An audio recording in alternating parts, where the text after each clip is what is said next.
Mana iflos nima qilib o'tiribdi bizlarnikida? Bu o'rtog'ing yaxshi bola-yu, seningga sovchilikka kelibdi. Nima? Yaxshi o'tirsin. Mani o'rtog'im degani yaxshi bola degani emas u. O'g'lim, o'zi nima ish qilasiz? Bizneslarim bor. Qachondan mani pulimga yurishsanki biznes bo'lib qoldi? Luiza Rasulova aytgan ekan, do'stingga kuyov bo'l, zero kuyovni onalar siylasin.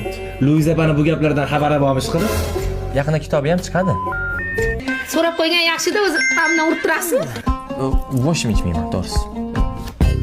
It, hozir ham o'zingdan beriga harakatga kelib yotibdi-yu. Kecha birga ichganmiz, xohlasang men ham aytaman. Ichmaydi, umuman. Ichmayman. Choy ichaman lekin, bo'lsa. Voy, hozir. Qizim, choy olib-ki. Assalomu alaykum. Aka, qo'ying. Aka, qachondan bunaqa gapiryapsan? Qani futbolka bilan shortinglarim mani? Devochir. Sashada esli qizimiz bor. Ma'qul. Tur yo'qol. Sen odam bo'lmading, de. Do'stingga kuyov bo'lish aqlni topar. Nima mandan chiqam kiyib olding? Sani krossovkang katta manga. Qo'yirsa oyog'ing sasiydi. Yech tez. O'zi sen bir-biringga jazo olsanlar. Voy,